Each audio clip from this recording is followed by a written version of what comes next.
Episode opening സീനിൽ ഇപ്പൊ നമ്മുടെ ഐക്യയുടെ ഒരു ഫ്ലാഷ് ബാക്ക് ആയിരിക്കും കാണിക്കുക. ചെറുപ്പം മുതലേ ഐക്യുവിന് ഫുട്ബോൾ കളിക്കാൻ ഒരുപാട് ഇഷ്ടമാണ്. അവർ അക്കാദമിക് കാര്യങ്ങളെ കഴിഞ്ഞ് കൂടുതലായിട്ട് പ്രയോറിറ്റി കൊടുത്തത് ഫുട്ബോളിലാണ് അവന്റെ ഫ്യൂച്ചർ ഇരിക്കുന്നതെന്ന് അവന് ചെറുപ്പം മുതലേ നല്ല ബോധ്യം ഉണ്ടായിരുന്നു.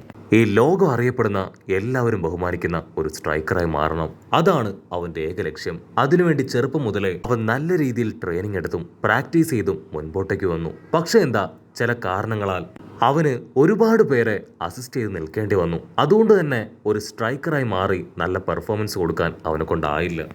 അസിസ്റ്റ് ചെയ്യാൻ അവന് തീരെ ഇഷ്ടമല്ല. അവൻ കഷ്ടപ്പെട്ട് ബുദ്ധിമുട്ടി ഒരു വിധത്തിൽ കുറെ പേരെ അസിസ്റ്റ് ചെയ്ത് ഒരുപാട് വർഷങ്ങൾ അങ്ങനെ തള്ളി നീക്കി. പക്ഷെ അവന്റെ പ്രശ്നവും അവന്റെ ആഗ്രഹവും അവൻ കോച്ചിനെ ഡയറക്റ്റ് ചെന്ന് കണ്ട് കാര്യം പറഞ്ഞു. എനിക്കൊരിക്കലും അസിസ്റ്റ് ചെയ്ത് നിൽക്കാനായിട്ട് കഴിയില്ല. എൻ്റെ ലക്ഷ്യം ഒരു സ്ട്രൈക്കർ ആവുക, അടിക്കുക, കൂടുതൽ പോയിന്റ് ഏൺ ചെയ്യുക എന്നതാണ്. സോ എനിക്കൊരു സ്ട്രൈക്കറായി മാറണം. അതിന് കോച്ച് പറയും, നിനക്ക് ചെറിയ പ്രായമായിട്ടുള്ളൂ, സോ ആദ്യം നീ നന്നായിട്ട് ട്രെയിനിങ് എടുക്കണം. ഒരു ഫുട്ബോളിൽ ഗോൾ അടിക്കുന്നതിനെ കഴിഞ്ഞ് കൂടുതലായിട്ട് ഒരു ടീമായിട്ട് കളിക്കണം. സോ മറ്റുള്ളവരുമായിട്ട് ഒരു ബോണ്ട് ക്രിയേറ്റ് ചെയ്ത് അവരെ സപ്പോർട്ട് ചെയ്ത് വേണം നീ കളിക്കാനായിട്ട്. അവൻ ആ കോച്ചിനോട് റിക്വസ്റ്റ് ചെയ്യും, പ്ലീസ് ദയവ് ചെയ്ത് ഗോൾ അടിക്കാൻ കഴിയുന്ന ഒരു പൊസിഷനിൽ എന്നെ നിർത്തണം. അതിനെ കോച്ച് തീർത്ത് പറയുന്നത് പോലെ ഒബേ ചെയ്ത് എൻ്റെ ഇൻസ്ട്രക്ഷൻ അനുസരിച്ച് ഗ്രൂപ്പിൽ നിൽക്കാമെങ്കിൽ നിനക്ക് നിൽക്കാം, അല്ലെങ്കിൽ എൻ്റെ ടീം വിട്ട് നിനക്ക് പുറത്തു പോവാം. കുഞ്ഞൻ ഐക്യുവിന് അത് അവന്റെ മനസ്സിൽ ഒരുപാട് ദുഃഖം ഉണ്ടാക്കി. എല്ലാ ഫ്ലവേഴ്സും ഒരുപോലെ നിൽക്കാനായിട്ട് ആദ്യം പൂക്കുന്ന പൂക്കളെ വെട്ടിയെറിയുന്നത് പോലെയാണ് ഇപ്പോൾ അവന്റെ അവസ്ഥ. അവന്റെ കഴിവിന് ആരും തന്നെ വില കൽപ്പിക്കുന്നില്ല.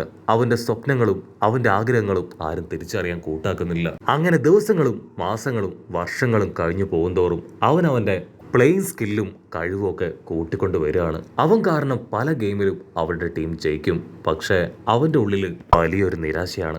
അവനത് അവന്റെ കോച്ചിനോട് തുറന്നു പറയും, ഇനി മുതൽ ഞാൻ ഫുട്ബോൾ കളിക്കുന്നില്ല, എനിക്ക് ഇനി ഇതിൽ ഒരു സന്തോഷം കണ്ടെത്താൻ കഴിയുമെന്ന് തോന്നുന്നില്ല. കോച്ചാണെങ്കിൽ ഷോക്കായിട്ട് ചോദിക്കും, നീ എന്താ ഈ പറയണേ? എനിക്ക് ഈ ഫുട്ബോളിൽ ഒരു ബ്രൈറ്റ് ഫ്യൂച്ചർ ഞാൻ കാണുന്നുണ്ട്. ഇപ്പൊ നീ ഇത് വിട്ടിട്ട് പോയാൽ അത് നിനക്ക് വലിയൊരു ലോസ് ആണ്. അതിനവൻ പറയും, എന്റെ ഏറ്റവും വലിയ ആഗ്രഹം ഒരു സ്ട്രൈക്കറായി മാറുക എന്നതായിരുന്നു. പക്ഷെ ഇതുവരെ എനിക്കതിനായിട്ടില്ല. പക്ഷെ ഇപ്പൊ എന്റെ മനസ്സിൽ ഒരു സ്ട്രൈക്കറായി മാറണമെന്നല്ല, മറിച്ച് ഒരു ഡിഫൻഡറായി മാറണം എന്നാണ് ആഗ്രഹം. ഓൾമോസ്റ്റ് എല്ലാ ഫുട്ബോൾ ലവേഴ്സിന്റെ ആഗ്രഹമാണ് ഒരു സ്ട്രൈക്കറായി മാറണമെന്ന്. പക്ഷെ അത്രയും പവർഫുള്ളായ സ്ട്രൈക്കേഴ്സിനെ തടയുന്ന ഒരു ഡിഫൻഡറായി മാറണമെന്നാണ് ഞാനിപ്പോൾ ആഗ്രഹിക്കുന്നത്. അവിടുന്ന് അങ്ങനെ സീൻ കട്ട് ചെയ്ത ഇപ്പൊ ഐക്യുവിനെ കാണിക്കും. അവനാണെങ്കിൽ നല്ലൊരു ഡിഫൻഡറായി പ്ലേ ചെയ്യാണ്. ബോൾ ഇപ്പോ റിന്നിന്റെ കയ്യിലാണ്. ഐക്യു ആണെങ്കിൽ കറക്റ്റ് ആയിട്ട് അവിടെ നടക്കാൻ പോകുന്ന കാര്യങ്ങളെല്ലാം തന്നെ അനലൈസ് ചെയ്യും. മാത്രമല്ല റിന്നിന്റെ മൂവ്മെന്റ് അത് ഓൾറെഡി കാൽക്കുലേറ്റ് ചെയ്ത് അവനെ ബ്ലോക്ക് ചെയ്ത് നിൽക്കുകയാണ്. ഇസക്കി ആണെങ്കിൽ റിന്നിനോട് ബോൾ പാസ് ചെയ്യാൻ പറയും. അതിന് ഐക്യു പറയും, തീർച്ചയായിട്ടും അവൻ നിനക്ക് ആ ബോൾ പാസ് ചെയ്യില്ല. ഒരു 3 വർഷങ്ങൾക്ക് മുൻപെങ്കിലും ഈ ബ്ലൂ ലോക്ക് ടീം ക്രിയേറ്റ് ആവുമായിരുന്നെങ്കിൽ ഞാനും നിങ്ങളുടെ ടീമിൽ ഉണ്ടായിരുന്നേനെ, ഒരു ബെസ്റ്റ് സ്ട്രൈക്കറായി മാറിയേനെ. ഞാൻ ഏത് രീതിയിലാണോ നിങ്ങൾ പോകാൻ പാടില്ല എന്ന് ആഗ്രഹിക്കുന്നത് അതേ രീതിയിലാണ് നിങ്ങൾ പോകുന്നത്. സോ നിങ്ങളെപ്പോലുള്ള സ്ട്രൈക്കേഴ്സിനെ ഡിഫെൻഡ് ചെയ്യാൻ എനിക്ക് ഇഷ്ടമാണെന്ന് പറഞ്ഞ് അവനിപ്പോ റിന്നിന്റെ കയ്യിൽ നിന്ന് ബോൾ തട്ടിയെടുക്കുകയാണ്. റിന്നാണെങ്കിൽ വണ്ടർ അടിക്കുകയാണ്. ഇവനെ കൊണ്ട് എങ്ങനെ ഇത് സാധിച്ചു എന്ന് ചിന്തിക്കും. അതേസമയം ഐക്യു ആണെങ്കിൽ ബോള് സായിക്ക് പാസ് ചെയ്യും. സായി പറയും, മാസ്റ്റർ ഞാൻ നിങ്ങളോട് പറഞ്ഞില്ലേ, നിങ്ങൾ നന്നായിട്ട് ശ്രമിക്കുകയാണെങ്കിൽ നിങ്ങളെ കൊണ്ട് പലതും കഴിവെന്ന്. അതിന്റെ റിസൾട്ടാണ് ഇപ്പൊ കണ്ടത്. അവരാണെങ്കിൽ ഗോൾ അടിക്കാനായിട്ട് ഇപ്പൊ മുൻപോട്ടേക്ക് ചീറിപ്പായും. അപ്പോഴേക്കും കരാസു അവൻ സായിയെ ബ്ലോക്ക് ചെയ്യും. അപ്പൊ നീലത്തലയനാണെങ്കിൽ സായ് അവൻ ഏതൊക്കെ ഭാഗത്തേക്ക് പാസ് കൊടുക്കാൻ ചാൻസ് ഉണ്ടെന്ന് കാൽക്കുലേറ്റ് ചെയ്യും. ആച്ചിറോയും യൂറയും അവർ രണ്ടുപേരും ഇപ്പൊ U20 ബാക്കി ടീംസിനെ അങ്ങനെ ബ്ലോക്ക് ചെയ്യാണ്. ഇവിടെ റിയോ അവനാണെങ്കിൽ മുടിയനെ ലക്ഷ്യമാക്കി നിൽക്കുകയാണ്. അടുത്ത നിമിഷം ആ ബോള് മുടിയന് പാസ് ചെയ്യും. റിയോ ആണെങ്കിൽ അവന്റെ തൊട്ടടുത്തൂടെ തന്നെ ഓടുകയാണ്. ഗഗമാരുവിന് മനസ്സിലാവും റിയോ കൂടെ ഉള്ളതുകൊണ്ട് തന്നെ മുടിയന്റെ ഓപ്പർച്യൂണിറ്റി അത് വളരെ ലെസ് ആയിരിക്കും. മുകളിലോ അല്ലെങ്കിൽ താഴെയോ ആയിട്ടായിരിക്കും അവൻ അടിക്കാന്ന് പറഞ്ഞ് അവനും തയ്യാറാവും. ബോളാണെങ്കിൽ ഇപ്പോ ആ ഗോൾ പോസ്റ്റിന് മുകളിലേക്ക് വരികയാണ്. അവൻ ഫ്ലിപ്പ് അടിച്ച് കാലുകൊണ്ട് അതിന് റിട്ടേൺ അടിക്കും. റിയോ ആണെങ്കിൽ അത് കാല് വെച്ച് അങ്ങനെ ക്യാച്ച് ചെയ്ത് നാഗ് ചെയ്ത പോലെ ഒരു കൗണ്ടർ അറ്റാക്ക് ചെയ്യാണ്. നാഗി ആണെങ്കിൽ ആ ബോൾ കാല് വെച്ച് ലോക്ക് ചെയ്ത് മുൻപോട്ടേക്ക് ഓടും. അവന്റെ കൂടെ തന്നെ നമ്മുടെ ഹീറോ ഇസുകയും ഒരു കൗണ്ടർ അറ്റാക്ക് ചെയ്ത് തീർച്ചയായിട്ടും എനിക്കിതൊരു ഗോളാക്കി മാറ്റാൻ പറ്റുമെന്ന് നമ്മുടെ ഹീറോയ്ക്കാണെങ്കിൽ വലിയൊരു പ്രതീക്ഷയുണ്ട്. ഡാരോയും ഐക്യുവും അവർ രണ്ടുപേരും ഇപ്പോ നമ്മുടെ ആൾക്കാരുടെ തൊട്ടടുത്തുണ്ട്. ഐക്യു ആണെങ്കിൽ അടുത്തെന്ത് സംഭവിക്കുമെന്ന് ഇപ്പൊ അവന്റെ മനസ്സിൽ കാൽക്കുലേറ്റ് ചെയ്യാൻ തുടങ്ങി. റിന്നാണെങ്കിൽ ഇസക്കിക്ക് ബോൾ പാസ് ചെയ്യും. ഇസക്കി ആണെങ്കിൽ അത് റിന്നിന് പാസ് ചെയ്ത് അവർ 1-1 പാസ് ചെയ്ത് മുൻപോട്ടേക്ക് വരികയാണ്. അവരുടെ തൊട്ട് മുൻപിൽ ആ ഗോൾ പോസ്റ്റിനെ കവർ ചെയ്ത് 3 ഡിഫൻഡേഴ്സ് അങ്ങനെ റെഡിയായിട്ട് നിൽക്കുകയാണ്. അവരുടെ ഇടയിലൂടെ വേണം നമ്മുടെ ആൾക്കാരിനെ ഗോൾ അടിക്കാൻ. അടുത്ത നിമിഷം കരാസു അവരെല്ലാം ഞെട്ടിച്ചുകൊണ്ട് മുൻപോട്ടേക്ക് ചാടി വീഴും. പെർഫെക്റ്റ് ടൈം എന്ന് പറഞ്ഞ് റിന്നെ കരാസുവിന് ആ ബോൾ പാസ് ചെയ്യും. കരാസു ആണെങ്കിൽ നമ്മുടെ ഹീറോയ്ക്ക് പാസ് ചെയ്യും. ഇസാക്കി ആണെങ്കിൽ ഒരു ലോങ് കിക്ക് കൊടുത്ത് ആ ബോള് നാഗിയുടെ കാൽക്കൽ എത്തിക്കും. നാഗി ആണെങ്കിൽ ആ ബോള് അത് കറക്റ്റായിട്ട് ഹാൻഡിൽ ചെയ്ത് അങ്ങനെ നിൽക്കുകയാണ്. ഇസക്കി അവൻ ഗോൾ പോസ്റ്റിന്റെ തൊട്ടടുത്തേക്ക് വരും. കാരണം പോസ്റ്റിന് തൊട്ടടുത്തെത്തിയ അവന് ഗോൾ അടിക്കാൻ കുറച്ചുകൂടെ ഈസിയാണ്. അവൻ ബോൾ ആണെങ്കിൽ കിക്ക് ചെയ്യും. അത് കറക്റ്റ് ഇപ്പൊ ഹീറോയുടെ അടുത്തേക്ക് വരികയാണ്. പക്ഷെ അപ്പോഴായിരിക്കും അവനെ ഞെട്ടിച്ചുകൊണ്ട് ഹീറോയുടെ തൊട്ടടുത്തെത്തുക. ഇവനെ ഞാൻ എങ്ങനെ മിസ് ചെയ്തു, ഓ മൈ ഗോഡ്, ഈ ഒരു ഗോള് അതെനിക്ക് മിസ്സാവുമെന്നൊക്കെ ചിന്തിച്ച് അവൻ മുൻപോട്ടേക്ക് ഓടും. സായി ആണെങ്കിൽ ഇപ്പൊ ഇസക്കിയെ ബ്ലോക്ക് ചെയ്യാണ്. ഞാൻ വെറുതെ ഇരുന്നിട്ട് കാര്യമില്ല, ഇതാണ് എന്റെ മൊമെന്റ്. ഈഗോ പറഞ്ഞതനുസരിച്ച് ഞാൻ എന്റെ ഫ്ലോ അവേക്കൻ ചെയ്ത് ഗോൾ അടിക്കണം.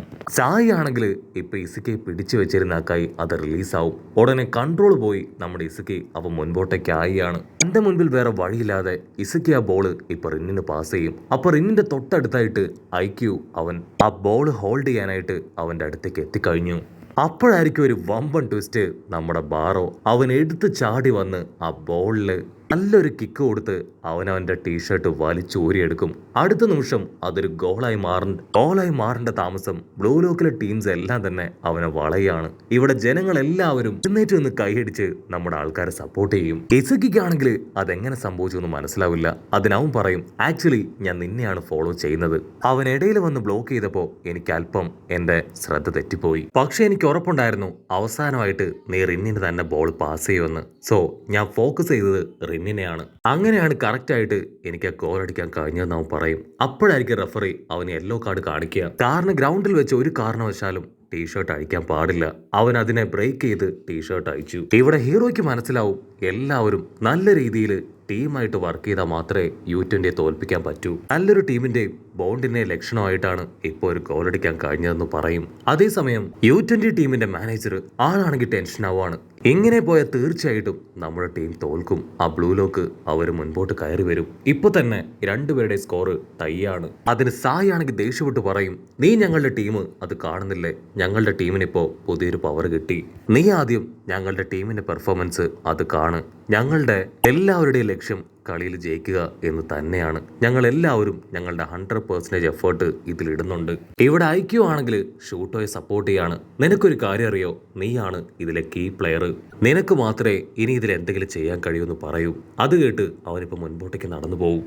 ആക്ച്വലി അവൻ്റെയും ഏറ്റവും വലിയ ആഗ്രഹം ഒരു സ്ട്രൈക്കർ ആവണം എന്നതായിരുന്നു. പക്ഷെ ചെറുപ്പത്തിൽ തന്നെ അവൻ്റെ ആഗ്രഹം നശിപ്പിക്കപ്പെട്ടു. അവിടുന്ന് അങ്ങനെ സീൻ കട്ട് ചെയ്ത് റിന്നിനെ കാണിക്കും. അവനാണെങ്കിൽ പല്ല് കടിച്ച് ഫുൾ സ്ട്രെങ്ത്തിൽ പറയും, ഇതെന്റെ കളിയാണ് സായി തോഷിയെ, അവനെ ഞാൻ തന്നെ തോൽപ്പിക്കും എന്ന് പറയുന്നതോട് കൂടെ ഈ ഒരു എപ്പിസോഡും അവസാനിക്കുന്നു.